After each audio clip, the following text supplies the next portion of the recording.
Al, it is a new year, It is a new year. which means new me. Sorry, I got a frog in my throat. New year, new Al. New frog in throat. Did you know you can find frogs in this weather? Oh, I've heard. Very much so. Heard that a lot recently. Me too. It's 2019, and of course, your friends and pals at the Season Checkup OVA are back on their It's true. because we never stop. Don't stop for nothing. Can't stop, won't stop. Exactly. Hello, welcome to episode 108 of the Season Checkup OVA. It's a podcast where we have conversations about video games, anime, and manga. Hello, I'm Jared, joined as always by Doc Al and Ladium. Hello. And we got a barn burner of an episode for you. A barn burner? Barn burner. You know what? Okay, I'll just go with it. What? It's just funny that you're like, it's a barn burner. Like, who says that? Me. Okay, Jared says that. Exactly. That's all you need. All you need for a turn of the phrase. We're playing a long. We played a long game.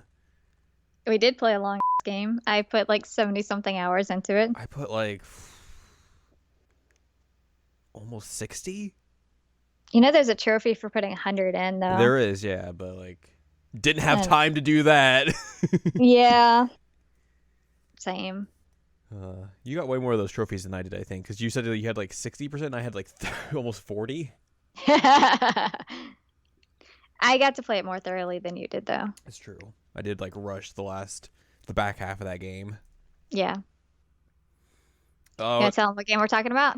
We're talking about a game that's been, I feel, very praised over the last few years as like a series that, like, oh man, if you like JRPGs, like traditional JRPGs, like you should play this series. It's definitely one that I've heard about. Like I said, over the past few years, I think one of my friends even played it and was like, yeah, this is good. And it's like, I've constantly heard like, oh, this series is real good. This series is real good. This series is real good. And then finally, thanks to playing Tokyo Xanadu, we were like, oh, we should probably play this series now. And guess what? It's real good. Guess what? It is real good. It took us a bit to finally get into, but like, hey, we're here and we can say it's real good. We can add on to that heap of praise. We played very recently The Legend of Heroes: Trails of Cold Steel, the first game. Mm-hmm. Haven't gotten to the second one yet. I've started the second one, but I haven't like even literally just started it. Like maybe got like 5 minutes in. So yeah, that's the big thing we played recently. You talked about this a little bit last week on Game of the Year because you gave this your best old game, even though you hadn't finished it yet. But you were like, this is real good. Yeah, it stands. It's still the best old game. The rumors were true. This series seems real good. Yeah, I'm legit loving it. Especially for a series that like only half the games are out in English.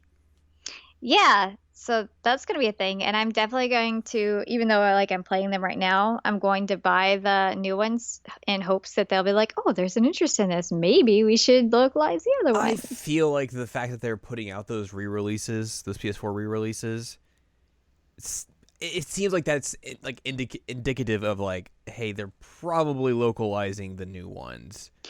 Yeah, the only other thing about that, though, is that I also just wanted to give them money as opposed to, like, the past 2 times I bought the game, I've given GameStop money. Yeah, that's fair. And I'm like, they deserve money for this game because it's great. And I think, like, the fact that, like, I think 3 came out in 2017. Yeah, it's recent-ish. And 4 came out, like, in September, so, like, those are still probably, like, you know, you got a lot of localization to do on those. So, like, a lot of localization. There's a lot of text. Yeah, it's probably, you know, it makes sense that, like, they're not out yet. But, like, I'm thinking, like, the way that they're, like, oh, hey, we're putting out 1 and 2, the remasters of those in English. Like, I don't think you would do that and not put out, like, 3 and 4 and finish the series. Yeah. Especially with how much praise this series gets. Especially because, like, The PS3 and Vita version were obviously praised pretty well, and then like that PC version, which like was like an expanded version of the game, like got really really well received as well. So it seems like it's like a layup, a no brainer, Mhm. but things in video games are never as like one to one and simple as they seem. So I don't know if you've seen the Trails of Cold Steel 2 artwork for the PS4, but it's just like super aesthetic with Rena on a motorcycle. good. It makes me really happy. It's so aesthetic. It's like bangs Instagram straight up. Do you remember last week when I was talking to you about like how the artwork on the PS3 like changes between the first game and the second game? Where it's like, oh, a cheerful high school, and then second game, war. War. Boy, Yes. howdy! It makes a lot of sense why that change happens now. Yup. Yup. Wow. And the thing is, and I was thinking about it when I was in the bathtub just now because, whoops. When you're in the Um, bathtub or in a shower, you do a lot of the intro retrospective thinking. It's true. And I was like, this reminds me a lot in a sense of like Battle Royale because even though they're at military school, they still think about like high school things. Mm-hmm. Like spoiler alert, there's a lot of weird stuff happening at the end. They're all like, but we have to do our school festival. Yeah. And so like, it kind of had that same kind of feel to it that where their priorities lie and like what matters to them and that like the gravity of situations aren't falling on them yet. Right. Um I just think that's really cool. Like I always like that about Battle Royale and it kind of hit me. I was like, holy that's what's happening here. So yeah, like we're gonna talk about this game at length. We'll get into definitely some spoilers because there's some in-game stuff we have to talk about. Yeah, I mean, generally without spoiling it, this game's good and you should play it. Yeah, but also this is a 5-year-old game. Yeah.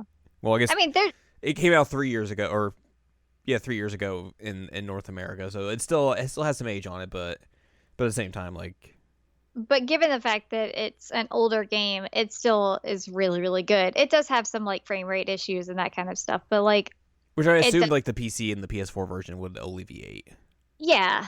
But I mean, given how fun the game is and how good the story is, I don't care. Yeah. Yeah. So let's just dive right into this thing, this mammoth of a thing, because there's a lot to get into. There's a lot to dissect. There's a lot to talk about. This game definitely has your traditional like slow opening segment because boy howdy, those first couple of chapters are kind of slow, but like eventually I think like once like you get like halfway through the game, it starts really like ramping up and picking up, and you're like, oh crap, Yeah. things are moving at a speed. At a speed. At a speed, yeah. Not clarifying whether it's a slow or fast. It's just a At a speed. speed. Nice. Also, this whole entire series is just weird because like Okay, clarify. well, if you like the Legend of Heroes as like an entire series dates back to like the late 80s with the Dragon Slayer games. Yeah. And those were being like Japanese PC games that were eventually ported to home consoles. So technically, this series kind of dates back all the way to that, even though there's like the Trails of Cold Steel story is like its own separate entity, along with like the Trails in the Sky stuff, and then all the stuff before that as well.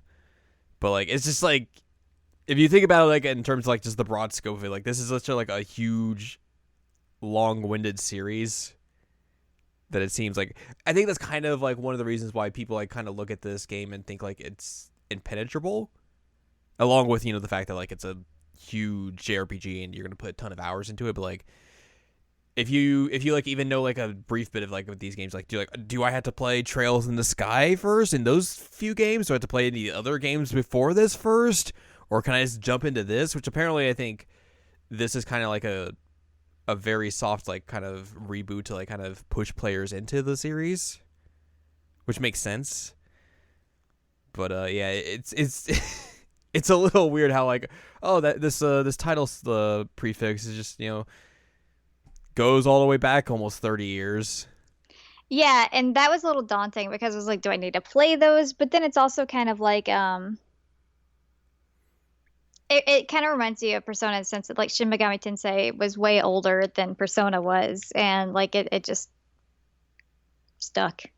And I guess it is similar to Persona how like I know like a lot of the kind of the quote unquote series within this series have like separate sequels and all that sort of stuff, but like it's a a series of games that are pretty much set in the similar universe and all that sort of stuff, but like you don't necessarily need to play like 1 and 2 to understand 3 and 4 per se. I feel like that's kind of the gist they're getting with here, with like the difference between Trails of Cold Steel and Trails in the Sky, and then some of the previous entities. But like you said, it is a little daunting. Just like look at all this and be like, oh, where do I begin? But Yeah, I was not sure. But this seems like But a good start, yeah, a good place to start, especially because like these games are at least like pretty accessible for people to pick up and just like get into. I don't know how like accessible like the Trails in the Sky series is. I know like some of those games are out, but I don't know if like the entire like all those games are out. It's one of those it's one of those things where it's like it's a Japanese game and it's kind of niche in its own right. So, there's no guarantee that all those games are out in English, so yeah, like there's even a reference to one of them.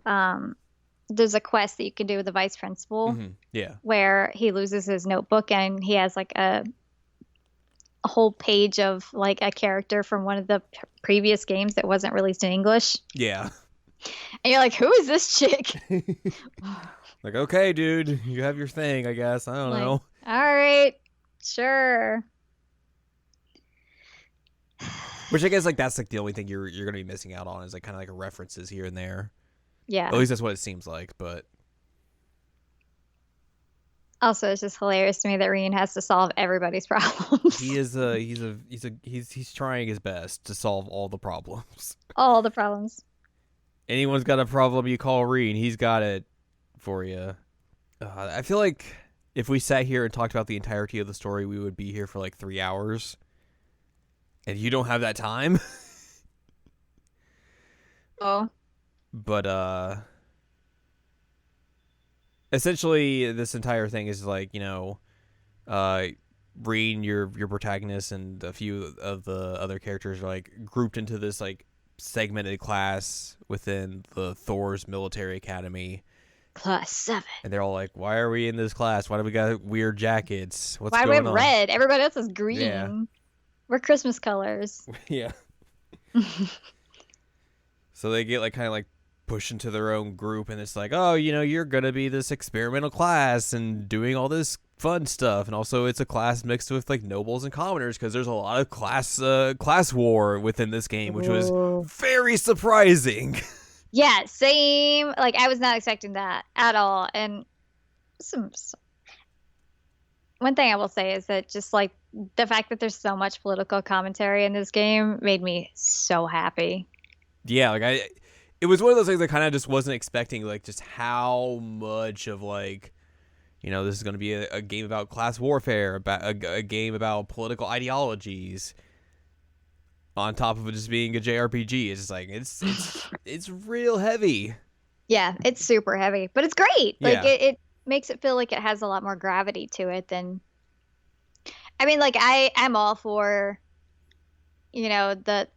the otherworldly stuff, but also like give me some straight up great political nonsense going on here, and I'm just like all in, because people suck, and that's one thing that like you definitely get from this game is that people can't collaborate, people can't work together, and people suck. It's true. Except for Class 7. They mostly work together. They have to work at it to get to work together, though. They definitely have to work together. Well, okay, Reen has to work. Yeah, it's like, oh man, these some of these classmates are having troubles with each other. Let's get Reen in there, and he'll figure it all out.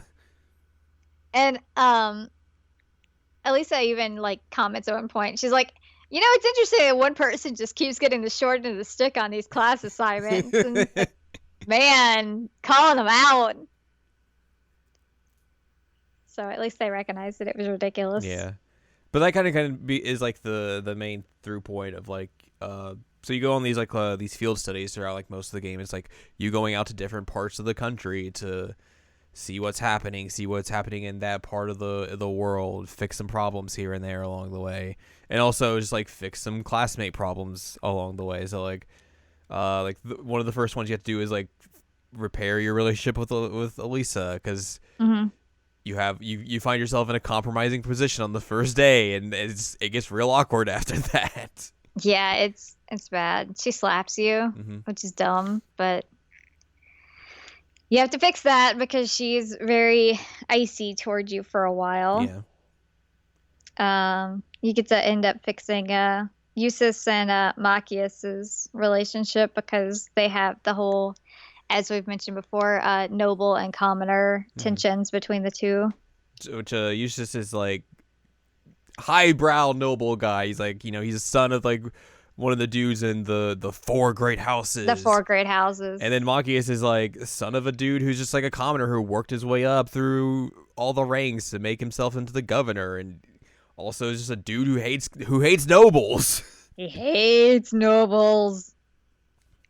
So they are always like just like spatting at each other, and you have to find a way to get them a common ground, because one of the things in the battle system is that like you have to link together with like your other party members.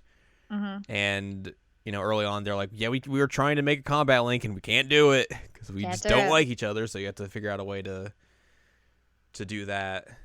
Also, like along the way, like Machias begins to hate you because like you tell him, oh, I'm not a noble, and then later on it's like, oh, by the way, I'm kind of a noble. Yeah. Because Reen is like coy about it. He's like, I don't have a drop of noble blood in my body, and Which he's like, technically correct. I mean, maybe not. We don't know who his parents actually are. I mean, okay, true, but like as far as he's aware, he doesn't, and he's technically right, but he's technically right, but he lied in the sense that he was adopted by and raised by nobles. Mm-hmm. Well, I think he was like what, 5 or something like when they adopted him. Yeah.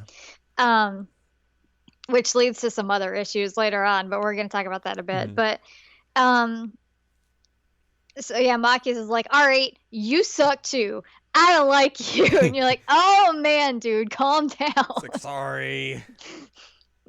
I had no control over what Reen said.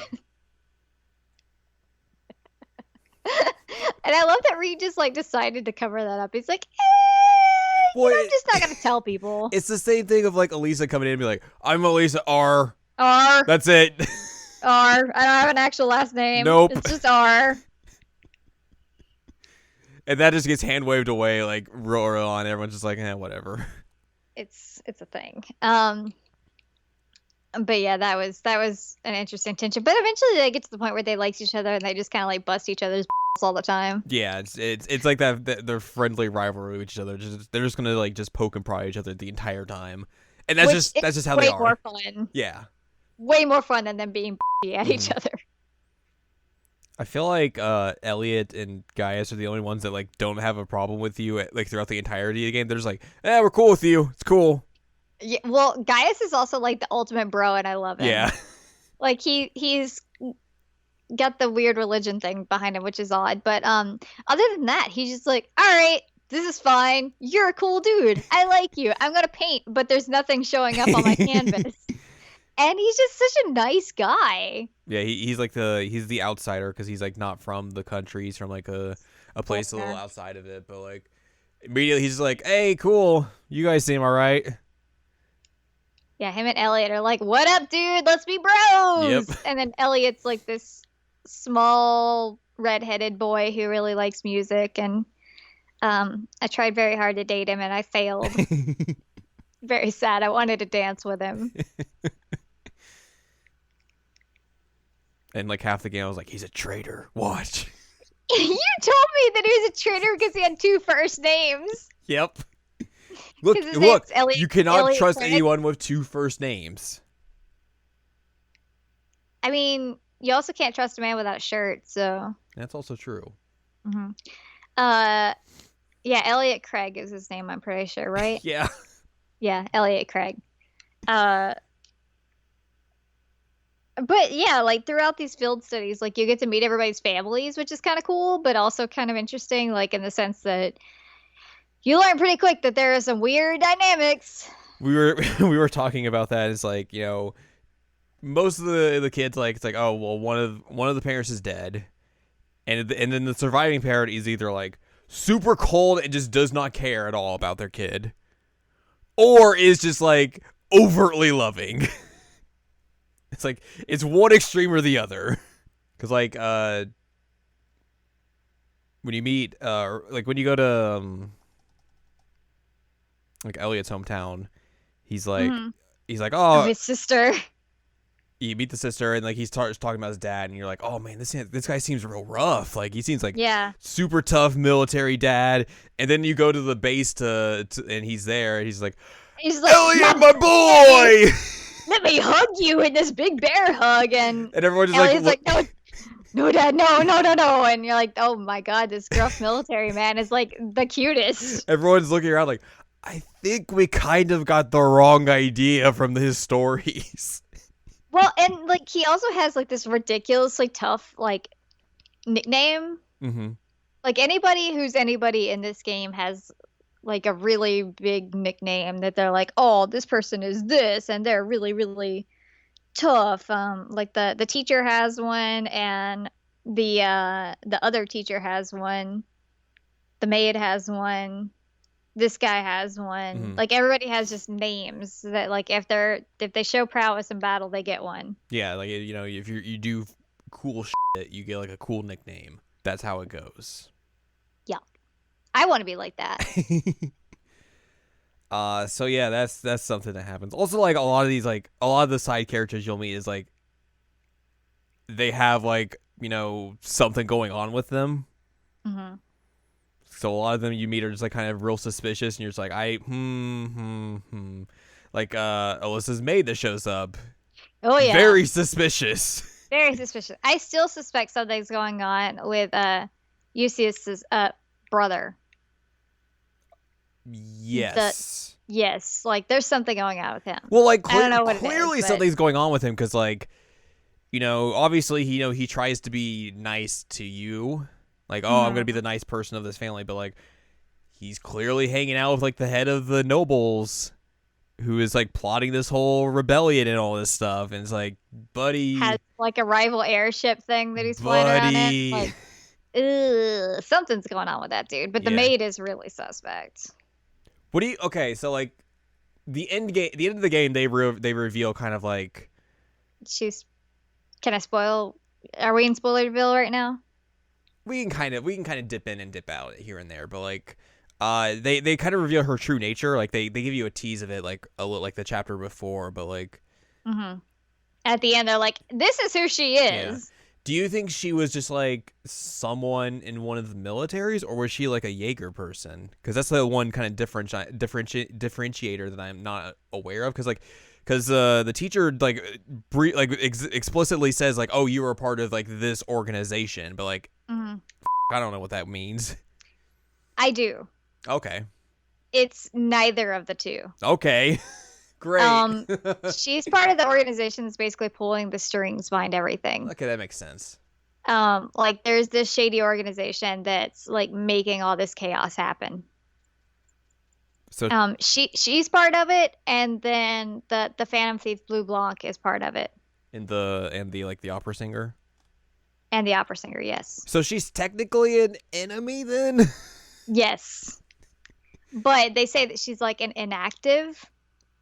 Well, I guess she does say like means. at the end, like, you know, well, she talks to Claire in chapter 6, and she like they talk about like how like, you know, what are your two employers doing and all that sort of stuff. And at the end, when she comes to like fight with the teachers, she's like, hey, my first goal here is like, if anyone harms Elisa or her friends, like I'm not gonna have that happen. Yeah. Like I'm gonna them up. And clearly she goes into fight with, like, you know, people who are technically supposed to be employing her or have in the past. So, like, that is a conflict of interest of sorts. Yeah, definitely. So, it's very interesting. Like, she was one of the... I'm intrigued to see where that goes. Yeah, like, she was one of the characters you see throughout, and you're like, immediately when she shows up, you're like, this chick's shady. She's very shady. So shady.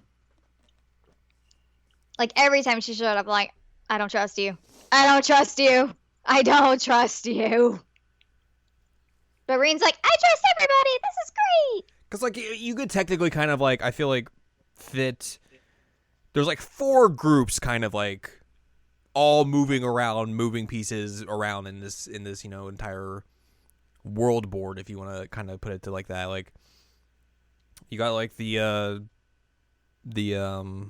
Imperial Army, like they're like this part right here. You got like the noble faction, this part right here. With the provincial army involved. Yeah. The shady doing stuff behind the scenes, causing all of this faction. Ouroboros. Yeah, them, and then the 4th faction is like Class 7, the one prince, the debaucherous prince, Laura's dad, and like all those who are like, yeah, we're kind of like, we're not getting involved in any of them. We're gonna kind of do things our way. We're gonna be like this faction that's like gonna try and make sure like all of this stuff kind of doesn't super blow up, and also like be empathetic about things and not just look at things through like a super militaristic point of view. Which I think kind of like is one of the things like they're trying to instill in Class 7 is like, hey, like your kid's in a military academy, like we can't deny that, but also you got to look at all these like, got to go to all these different places and see what's happening around the country, see what people's problems are, and then when things go bad, like come up with your own ideas of what to do. You don't have to look at it through strictly like, oh, we got to go through like military code and all this stuff to do this. Like, do things how you feel like is the way it should be done. Because I feel like they definitely really nail that home, like near the end, when you're in Ruhr. When like, especially because like when you start doing things that counteract with like the railway military police and the blue hair lady Claire's getting really at you. Yeah, like, what are you doing? Reen's like, I do what I want. She's like, you're not doing things that like should or the way that things are supposed to be done. And he's like, if we did that, people would die and they would not get saved. Like, we kind of have to go around the like your little codes of conduct and all this. Yeah. Which good on him. Yeah, which I think is like just interesting that like, you have all of these groups just like moving and shifting about and like just everything's going on, and then like, obviously, it's a JRPG, so like, oh, we're gonna build up these kids to be the hope of the future to save all this, but like, it really seems like the fact that like, they're really trying to nail down like, oh, we're teaching you military stuff, but like also like, we really want you to be empathetic about how you go about your problems and solving them.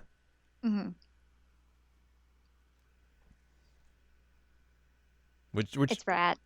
Which is basically counterintuitive to everything else going on, like all the other groups. So yeah, definitely. It's real interesting. So we talked about Eustace and Machias. There was another quarrel between classmates when Laura and Fee had this like, which I keep wanting to call her Fi. Yeah, same. They had this like weird like kind of like they were just like real like off-putting of each other, but like it wasn't like they were mad at each other like Machias and Eustace was. It was just like there's something weird going between them and no one really kind of knows what it is or why. Yeah, nobody can like figure out what's going on with those two. Like, it doesn't logistically make sense in the immediate, like why they would not like each other.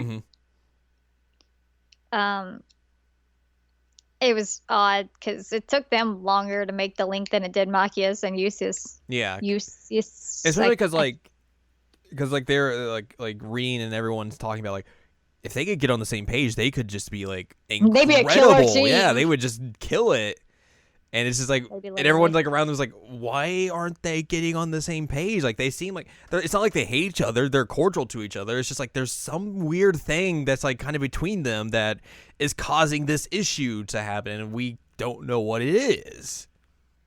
And then eventually, when you're in like the big capital, they just have a duel to like, all right, let's just get this out of the way.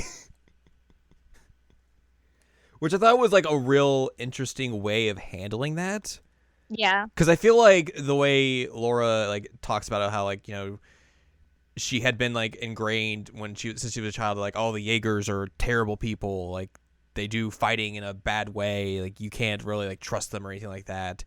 And it was like her preconceived prejudices that were like causing her to have issue with Fee, even though like she knew Fee as a person and she didn't have a problem with her. And I felt like the way they could have wrote that could have been very one-dimensional in terms of like, oh, well, I have these preconceived prejudices, I'm just going to act upon those, and that's it. Yeah. But like the way they do it here, it's like Laura's like wrestling with that and like, I know I shouldn't like have to have these feelings, but like, you know, I have them and I'm trying to figure out a way to deal with them, to get through them, to get past them so we can make this link and be friends. But like, I just cannot figure out how to do it. And she also says like multiple times, like, I don't understand your viewpoint of life. Like, I don't understand how you got to this point. Mm-hmm. And, I mean, that's an interesting idea. Is it like Fee has had a very different background than everybody else. Well, yeah. Mostly everybody else. And, you know, the way that she comes at things is different from them because of that upbringing. And so, you know, it is kind of a big thing of like, you know, what makes her tick. Because before this, you really haven't got it. I mean, you have a little bit of an idea, but like you don't know her like actual backstory yet. Right. I mean, you know that something's real up with her when she pulls out a friggin' grappling hook the first day at school. Yeah. She's like, nope, no trap for me. And Sarah's like, teacher's like, Fee, come on, no. She's like, all right. That was really funny. But yeah, it's really cool that they like made this like internal struggle with Laura, because Fee didn't really have an issue with Laura at all. No, she was just like, something's wrong. But she doesn't know how to handle it because Laura is very like off put by her, and so she's like, I don't know what to do. And Fee's just like very kind of like chill. Like she's not like going to be confrontational about it. Right. If someone has a problem with her, she's gonna be like, okay, I guess, I don't know. Yeah, sure. All right, you have a problem with me. I'm gonna go nap now. So I thought that was like a really good moment in terms of like writing and characterization and storytelling within this game, of just like showing just like how like that internal struggle like will like literally just like get to you and mess with like how your you know your relationship with the person would be and all that sort of stuff. So I was incredibly surprised by that moment and just like how well they pulled that off. Well, and the funny part about it is that like they just duel in the middle of the park, and the police are like, you can't do that here. They duel in the middle of the park, and then like they end on like basically a draw. Mm-hmm. Even though Fee's like, yeah, I lost because it's nighttime and I should have beat you. And then they're like, all right, we're good now. Let's beat up the boys. Let's beat up the guys. And then the cops show up and they're like, what? For the record, that's the only time I actually died in the game. Was against the guys, because Machias has a petrification ability, and he petrified both of us, and I lost. Yeah. It's the only time in the entire game I died. The best part about that is the next day when like you get up to go to Elliot's place to do your to get your task for the day and breakfast. Yeah. Elliot rolls up and like she's like sees everyone's like, oh man, you guys are real tired. Wait, why are they so chummy now? Which continues like every time everybody runs into them, they're like, wait, they like each other now? What? Yeah, it's real good. Reen, what have you done? You did it again, Reen. You knocked it out of the park. Reen's hilarious. What a good boy. It's a good boy, yeah. So yeah. He's like a golden retriever. I mean, kind of, yeah, because he's always doing stuff. Gets roped into the student council, and it has to do all that. Has to help everyone in their problems. It's all he knows how to do. And like several times throughout the game, they're like, all right, leader. And he's like, I don't remember being appointed the leader. I don't remember agreeing to this. I'm like, oh, Reen. Even like in chapter 6, like someone calls him and he's like, well, you're the team leader, so I guess I had to tell you this. He's like, when did this happen? I never said this was a thing. He's like, when? Who appointed me as leader?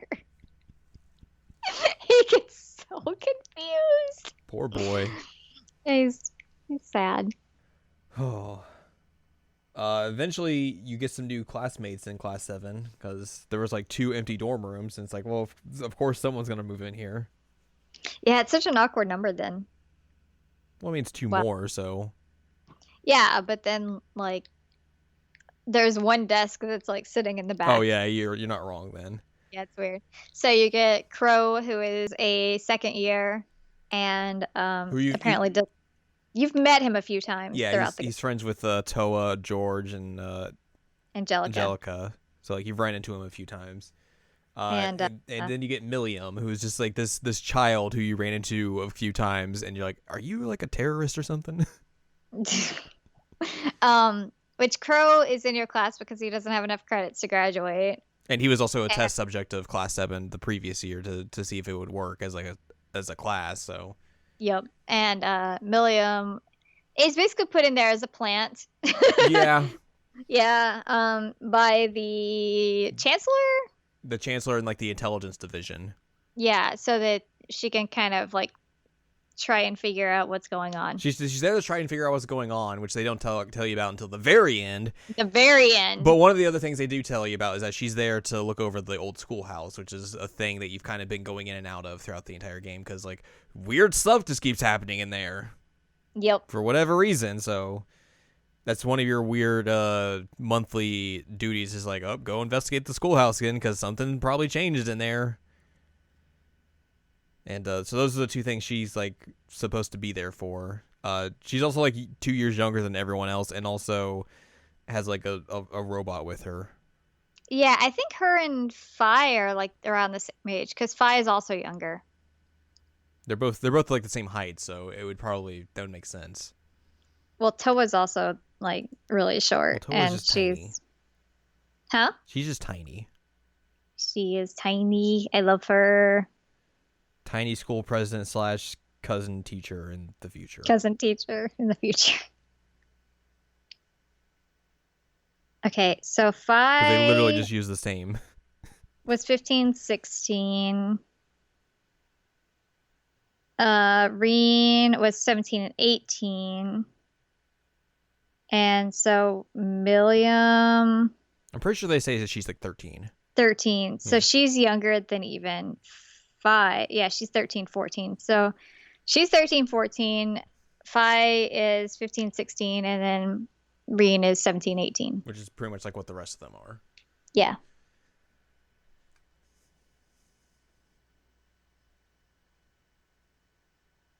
Yeah.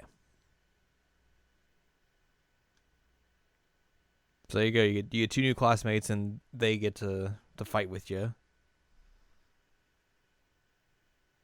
Do all that fun stuff. Yep. There's a lot of stuff that happens in this game. A lot. A lot. There's a lot of content here. Yeah. There's obviously a lot of stuff we're just gonna kind of skim over, but that's just the way things go. I don't even know where we go from here. If you have an idea to steer this ship, you can. I mean, generally, it's just like we said, you go through the field studies and you're learning more about the environment that you're in, the cities, the tensions, that kind of thing. And you realize that at some point that there's like a brewing civil war about to happen. Yeah.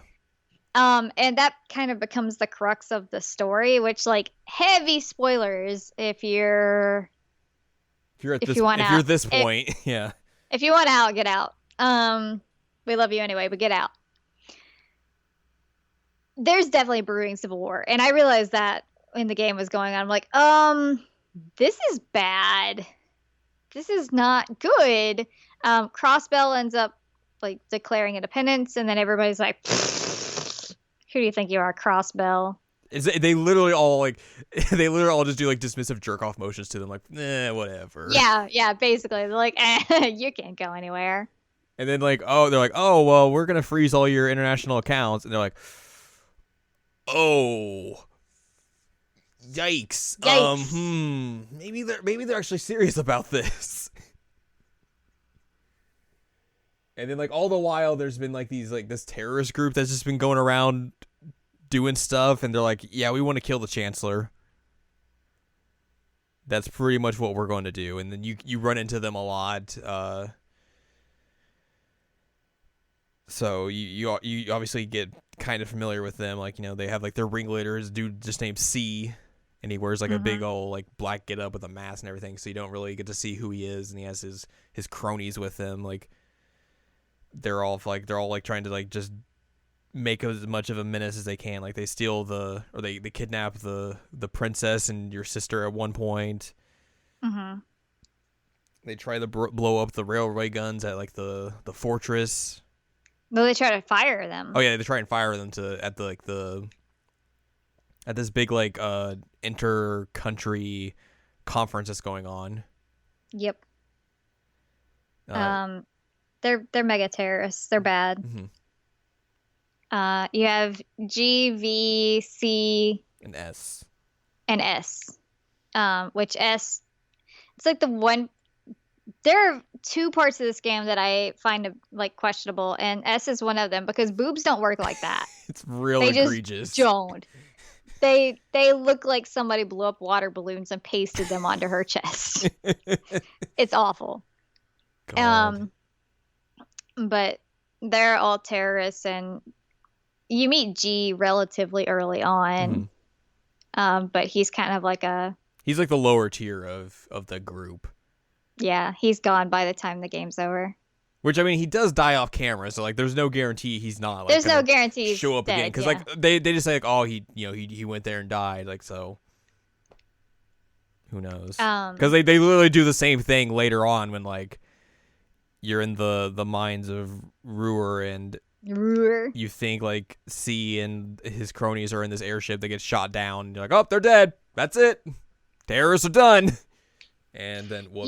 But like it's never that easy. I was like, don't believe that they're dead. Yeah, like immediately when that happened, I was like, oh, they're not gone. Like, come on. Yeah, there's no way.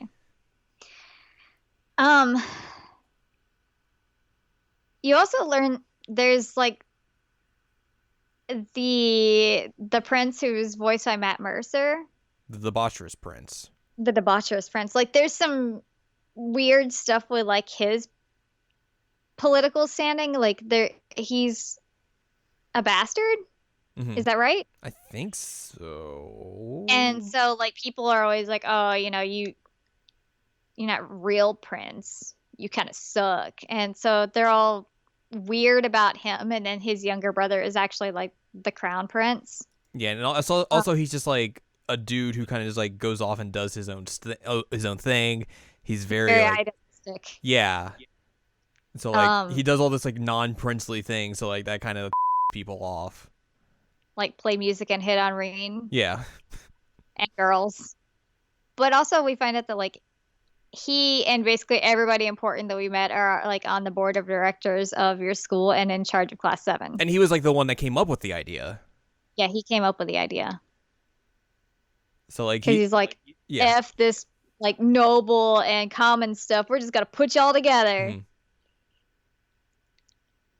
And then like later on in the game, he builds his own airship, literally flies it around the country, just like showing it off and just being like, what now? With Laura's dad as the captain. Like he recruits Laura's dad because like Laura's dad at one point is like, because he gets visited by like one of the heads of the noble faction who's like real shady, and immediately he's like, yeah, I kind of gotta go and talk to the other nobles who like aren't necessarily as high and be like, hey, we need to kind of band together and make sure like they don't get as much power as they do. And then immediately afterwards, you're like, oh, he's just hanging out with the prince. I guess that makes sense. They would kind of fit together ideologically. There we go.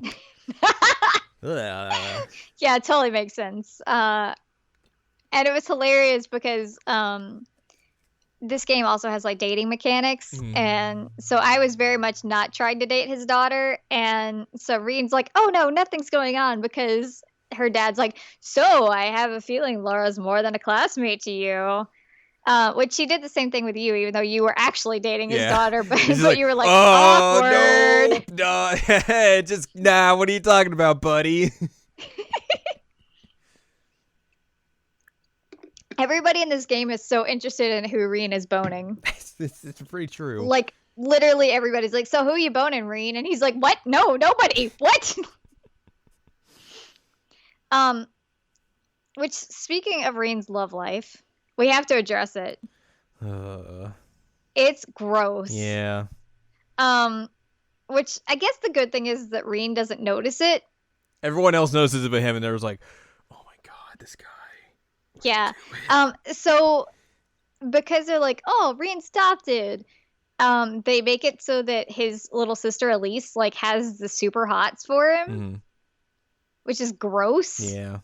Like, I don't care that they're adopted siblings. I really don't. I don't need the Brady Bunch going on here. Like, it's unfortunate, and I don't. That's one thing with like Japanese games that I hate is that the like romanticize brother and sister relationships, and I'm like, I have a brother. That's gross.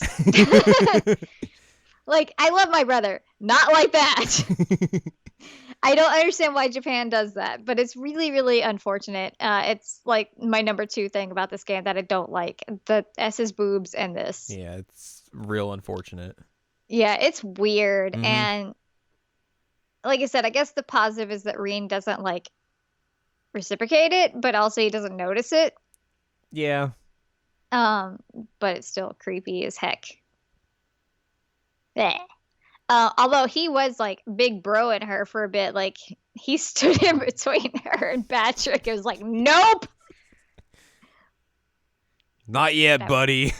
That was good. And like, she is not debuted in society yet, sir. Hands off. I liked Patrick's his character run where he's just like super first, like comes in and challenges you, is like, and then loses and is like, you all suck. He's not even like real nobility. Oh my god, you suck. And then like later in the game, you just like, you're like, oh, it's that guy, that little rascal. Well, and like his butler tells you at one point, like, I'm so glad that you care about them. And he's like, I don't care about them. I don't care at all. What are you talking about? Like, he becomes like your tsundere. They're not my friends. I don't care what happens to Reen. God, baka. It's great. Patrick is hilarious. He becomes very much like not as one-dimensional villainy as he was at the beginning. Yeah. Even though I still can't get into that little salon, and I'm very upset. Exactly. Let's in the salon. We're nobility. We are. Let us in the salon. I want to be pampered. It's true. We get a motorcycle. We do. So that's cool. It has a sidecar. It does have a sidecar. So I think what we should talk about is we should talk about this festival / final dungeon / final battle. All right. Because it's a thing. It's a wild ride. It is a wild ride. It's a crazy ending to this game. So like they've been building up this festival for like 2 chapters now. Like everybody's so excited about the school festival. It's a huge deal. After consulting with Toa, they decide they're going to do a concert. And like class 7 becomes very, very devoted to doing this concert. They're like, it'll bring people together, to be fun. This is our time to shine. And there's competition between all the classes because that too. All like the noble classes are doing like all these crazy projects, and they're like, well, we can't be outstaged by them. They want Patrick to go down, basically. Yeah. Speaking of friendly rivalries, Patrick and Reen. But yeah, so they want to do that, and you go through some events of the festival, and then eventually like the old schoolhouse starts basically losing it, which is similar to like the castle you go to early. Yeah, town. A few chapters beforehand, so you're like, oh, this isn't good. Yeah. So all the students are like checking it out, and they say the principal and the teacher's like, yeah, we have to cancel the festival. This is bad. We can't do this with guests around. They're like, no, we will solve this. We'll fix it so that we can have the festival. So they rally around and do the last dungeon, which is super fun. I like that dungeon. You get to go to the vape chamber. You get to go into the vape chamber, Crow's vape chamber, and I mean it's like it's a fun dungeon, but it's a dungeon. It's really not worth mentioning. Well, I mean, it's different than like the other dungeons you've seen before because it's like in this like weird supernatural world, and like there's like teleporting like mechanics and all that sort of stuff. So like it's different than what you've been through before. Mm-hmm. But yeah, it's also just another dungeon. Yeah. So then you fight the boss there, which like teleports you to like this strange realm because like you eventually kind of like weave your way back into like the depths of the final floor, and you get basically face to face with like another door that's like weird, and it starts talking to you about like, oh, are you an awakener? Let's push you through this trial and see if you are. They get to like this weird like black and white world with like all this. Is like, it weaponry? There's like swords like all just stuck in the ground around you. I wonder what this could symbolize. And so you fight the boss, and it's basically like it's similar to the fight that you had in the castle. Yeah, it's just like this weird supernatural thing. Yeah. And like Reen keeps getting this weird like talking in his head afterwards, and he's like, "Huh, that's weird. Oh well." When they get back to the real world, though, like they are at the bottom of the schoolhouse, and like, there's a mech here. Well, like they're like everyone's there, so like, oh hey, we did it. There's this big red orb that was in the door beforehand that's gone. And they're like, oh, that's weird. And then like everything starts rumbling, and then the door opens, like, oh, there's a mech here. Even though like we don't know what a mech is, so it's like there's this weird like statue thing here.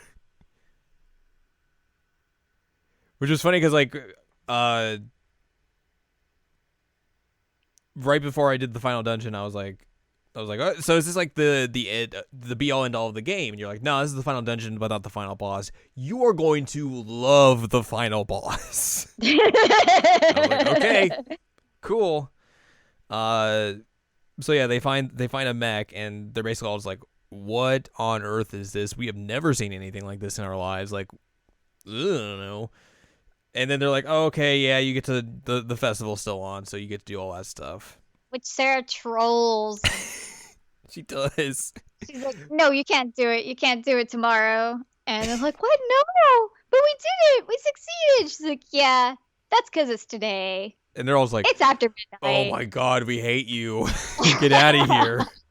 Which they dunk on Sarah so much in that game. It's hilarious. It's real good. So you get to do the festival, and you get to do the concert, and you get to, everything seems fine. You know, you do the concert, you get to go to the after bonfire and dance with your beloved, confess your feelings.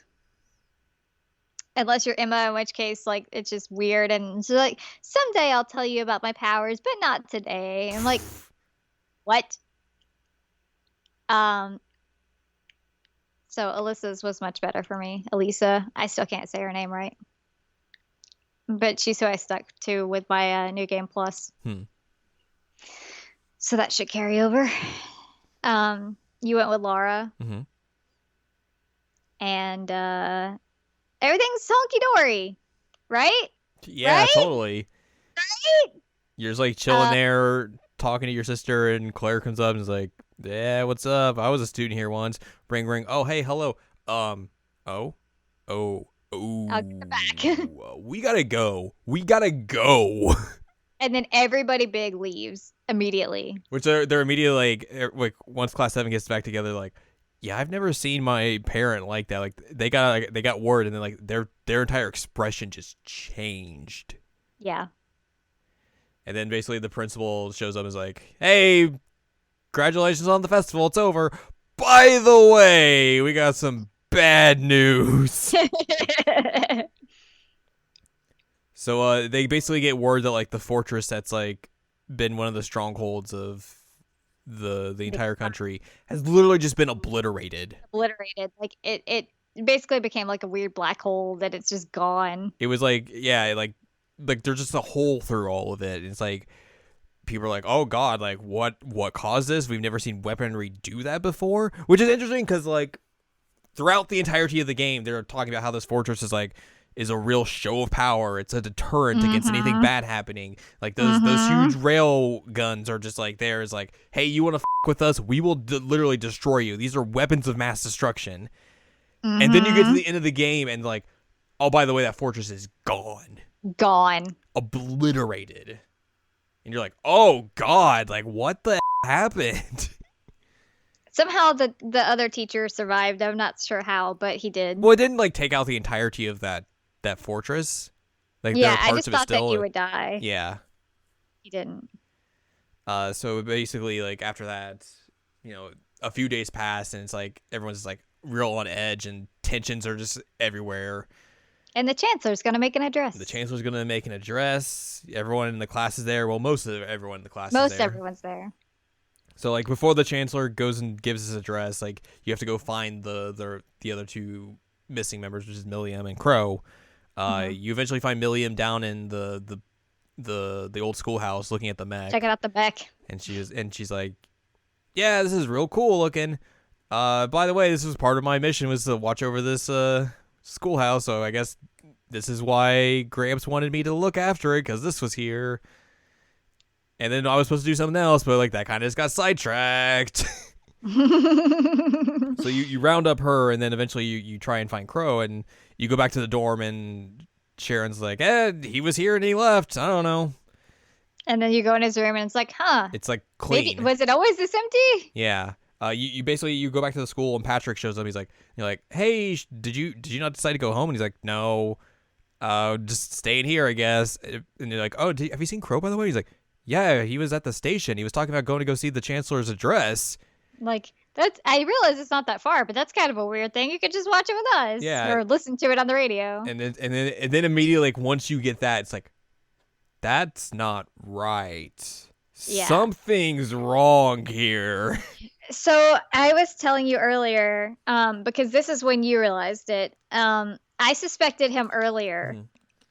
Because in the mine area, you have this whole thing where the terrorists are holding the miners hostage, and Crow's like, "I'll get them out. It's fine. I'll go by myself. It's cool." Because you run into like a first set of miners, and you're like, "Well, we can't bring them with us, so we need someone to go get them out of here." And he's like, "Oh, I'll take them out of here by myself."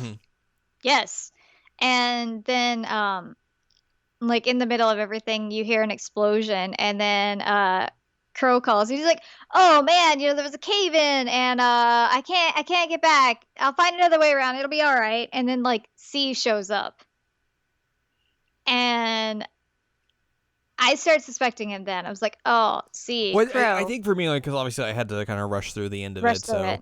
But like, there was a significant amount of time I think in between those two things happening that it didn't really click into my head.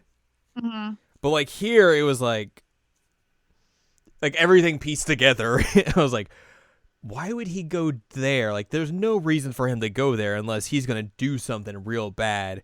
He's gonna end up like you saw my train of thought like go like literally piecing it together like right before they actually give the reveal, and I was like, he's gonna be a traitor, isn't he? And then I was like, wait, Crow, C. Yep. C equals Crow. Which, like, I even thought that, like, oh, that's too outlandish. Come on, that's not gonna happen. And then, like, once you get back to the classroom, the address is about to start, and Milliam is like on her phone. Oh, let me say something real quick.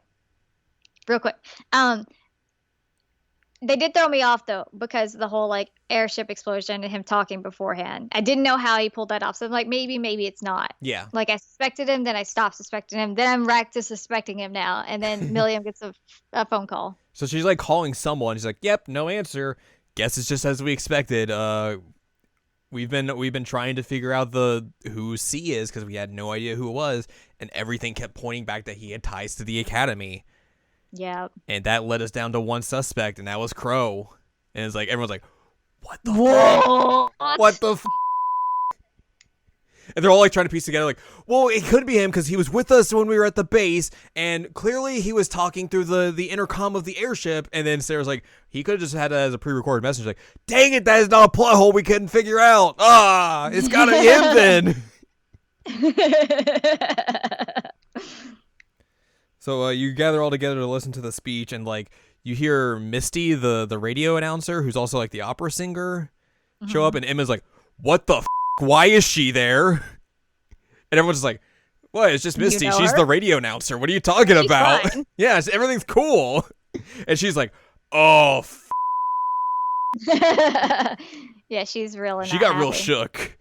Yeah, she got super shook. So the chancellor comes out and is like, "Hey, we're not gonna take any crap from Crossbell. You mess with us, you get the horns, yada yada yada." And then you see C with a sniper rifle ways away. And he's like, "Hey, I hope you enjoyed your speech." It's like blat. Shoots the chancellor right in the chest, and the chancellor immediately knows who it is. Oh, he knows. He says, But I mean, I guess that makes sense because Milliam was like there on trying to figure it out. "Yeah," and obviously like there's beef between this terrorist group and the chancellor, so it probably would make sense that way as well. He name drops who it is, and just like bleh, falls backwards and dies. Claire shows up like immediately where he is, and like where C is, and like is like trying to arrest him, shoots him in the face, and it breaks his mask, and it's like, "Oh, there's Crow. That's totally him. That's your reveal." Yep. You're like, "Oh," and she thinks she has him cornered, and he's like, "Yeah, I don't think so. That's not how this is gonna work." And then this big airship just shows up, and then a bunch of mechs just drop out of it. And you're like, "Oh, things are bad." Yep.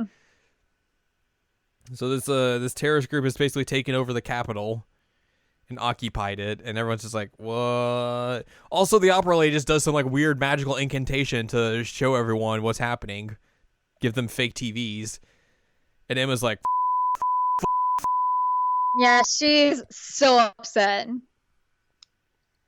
so she shows everyone what's happening and all that, and then after that, like, Emma's like, "Yeah, so I know who that really is, and that's not good." Yeah, she's real upset.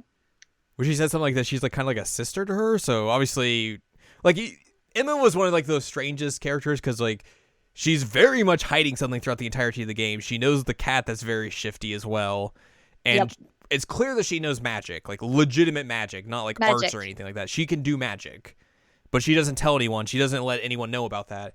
And she's doing something in the group that's like trying to get them prepared for something, but they don't tell you exactly what it is because like they briefly mention it at one point, and there's like, we don't know, is this too early? We have to move. Like we need to make sure that everything's in motion because if not, things are gonna go badly.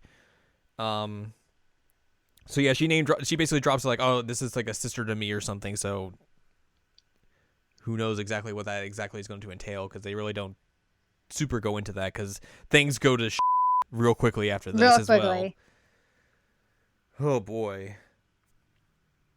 So the terrorists come to where the military academy is and try to occupy that as well, along with like the other military, the regional military, whatever they're called. So all the teachers are like, "Crap, we gotta go." And like they just leave everyone like, "Well, you can't leave the school. We don't want anyone else coming out here." And of course, Class M is like, "Nah, we're gonna come help," because that's just the way we do things. So you go out there and like, "Oh, there's mechs just showed up. This is real bad." But here's where you get to see like the teachers and everything in action, which is kind of cool. Like like the nurse lady just has a sniper rifle and she's like, "Blat blat blat." It's so cool. Yeah, so you have like the crazy history dude and the crazy chemistry dude. They're like mages, and the nurse is like a sniper. The principal has like this giant broadsword. It's so cool seeing all these teachers just like kick. They just like Class M shows up like, "We should probably back them up." And they're like, "No, they pretty much got it. They're good. They got this. They got this." Which they're fine. They're fine until like the mechs show up, and then it's like a little shifty. But then Sharon shows up as well, and she's like, "I will help you guys." Oh, she's so shifty. Which that's where like Sarah's like, "Oh, you finally decided to show your true colors here," and she's like, "Yep, well, kind of forced my hand here. Yeah, gotta protect Elisa. So that happens, and then like on the other side, like opposite side of them, like there's more mechs showing up. So Class 7 goes to deal with them, that's like S and some other dude that's just with her. So you get to fight a mech. And then pretty much after that, you have to fight S and her mech, which she just basically is like has like, oh, I'm just gonna defend against everything and then wipe you out. Which was funny because apparently I had something on Elisa where like if she gets KO'd, she'll just pop right back up.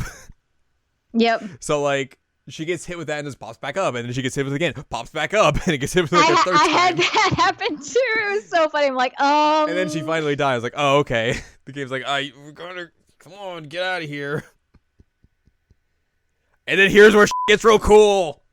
Ugh. I mean, I knew you would love this so much. Like, as soon as it happened, I'm like, Jared's gonna lose his shit. He's gonna love this so much. So, like, after you get that bad beat, like, Reen decides to try and unlock his hidden power. And he's like, well, I gotta do this. Gotta somehow save them. And everyone's like, no, bad Reen.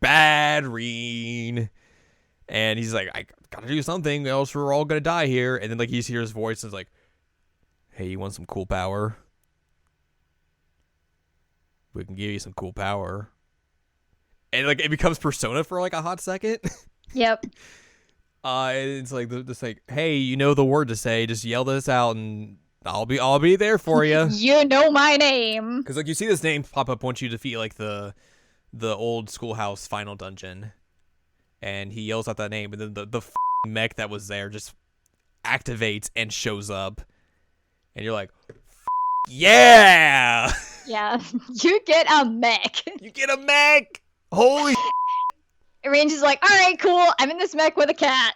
Which the best part is, like, once that like voice is talking to him, he's like, oh, man, this is weird. And Celine shows up, he's like, hey, you kind of need to come up with a decision here. You need to do something. And he's like, holy you can talk! Funny because everything's going wild and the thing that gets him is the cats talking, not the fact that he just summoned a mech. Which is funny as well because like while he's waiting for the mech, like everyone's like, is he okay? And so he's like, don't talk, he's trying to concentrate. And everyone's like, holy you can talk. It's so good. Like I said, I got to this part of like Jared is going to love this so much. Like so cool. I loved it, and I don't even like mechs as much as you do. It was so cool. And then you just mech battle. You do twice. It's real good. That's so funny that you had the same Melissa issue as I did, that she kept popping back up with full health. Are you just gonna keep popping up? That's not gonna be great. Yep. Nope. All right. Cool. But yeah, you get a mech and you get to mech battle. It's real cool. So you fight S for the first time and you're like just unarmed and just like punching the shit out of her. It's like real good. And you defeat her and you're like, yeah, I did it. I saved everyone. And like, there's something else coming. Like there's a blue mech coming. And the blue mech shows up and it's Crow. Which I was thinking like, all right, we're gonna set up a big. Oh man, I cannot wait for this Reen Crow fight in the second game. It's gonna be so cool. Oh man, I cannot wait for that moment. And like the end of the game, I was like, oh, they're doing it now. All right, doing it right now. Doing it right now. So you get the sword from S's mech, and you fight Crow and his mech, who has like a double sword. Which is funny because when he pulls it out, everybody's like, "It is Crow!" Oh dang it! So you get to have a cool fight like that, and if that happens and you think you beat him, because like you have like this huge talk like, why did you do this? And which is interesting because like Reen gives him like this impassioned speech of like, you had all these memories with us, you did all this cool like all this stuff with us, like are you gonna tell me like all that's for nothing? And he hesitates for a second and is like, yep, yeah, it is, it's all a lie. And gives him like this whole like bargaining thing like, oh, if you beat me I'll come join you again and all that sort of stuff. And then like you beat him and you're like, all right, we did it. And then like he just pops back up and like turns his mech into like in like an overdrive mode or something, and he's like, you realize you've only been piloting yours for like a day. I've been doing this for 3 years. And it's like, oh it gets bad real quick. So he messes you up really bad, and then everyone's just like gets in front of you. He's like, we're gonna protect you. Don't worry. And then they're like, you got to get out of here. You have to get out of here. He's like, no. I'm not leaving you. I'm not leaving you guys. And then the mech is like, well, we're out. the mech's like, we've got some real bad damage. Tactical retreat would be very advised. And Celine's like, yeah, we're doing that. And Reen's like, nope, no, that's my decision. Nope, not yours. Nope, no. And it just flies off, and he's like, ah. Also, you get a slight vignette with your dance partner during that point as well. Oh yeah, they put their face against the mech and they're like, You're gonna be fine. Everything's gonna be fine. Laura's was just like, it was like, don't worry, I will be your sword, and this sword will not break. And I was like, all right, dang. Yeah. Yeah, Lisa's was more like, we still have more to talk about, and I'll make sure that I tell you next time I see you and that kind of stuff. So it was cute. But she just like shoves her face against the mech, like, I'm talking to you. And then Reen just kind of yeets out. And that's the end of the game. That's the end of the game. No post credits thing. It's just like, hey, we'll see you next time. And it's like, which minor spoiler for the second game, like, it picks up immediately. Like, there's no downtime. Yeah. I wonder if the second game's going to be like kind of similar to like Mass Effect 2, where it's like, all right, we got to go get the crew back together or something like that. Yeah, I don't know. But man. That was a hell of a way to end that game, because like, especially, man, just think though, if you had no idea this was going to be like a series and it had like a sequel or anything, like you get to the end of the game, it's like all this popping off, and you're like, what the man. It was crazy. I'm so excited to play the second game. Yeah, same. I was literally like, before even like the mech stuff came in, I was gonna come into this podcast and be like, let me tell you how Trails of Cold Steel is basically Gundam Wing. I mean, you got political factions feuding with each other, kind of class warfare. These kids who are just at the center of it, supposed to be like the cool thing. I mean, there's characters that are named the same. Oh, and now there's a mech, so of course it's clearly one and the same. Oh man, you were totally not wrong. I love that final boss section. I told you. Man. I was like, oh man, he's gonna like lose his mind about this. That was entirely like my brand. Like, holy shit, dude. It's real cool. Oh. And yeah, we'll have to play through the second game now. Yeah, I'm gonna try and play some on a plane, but we'll see how it goes. Yeah. Trails of Cold Steel 2, like you said, just I guess picks up right where the first one left off, and literally right where it leaves off. Like you started up and you're right there, and you're like, okay, well, no, like, this is what happened. No, last time on Trails of Cold Steel. It's just, all right, we're with the mech. I'm real curious to see like how things go, because obviously I think you're gonna get another big fight with Crow at some point after you've like learned like your mech and all that sort of stuff. Yeah, I'm so that's hyped. gonna be real cool.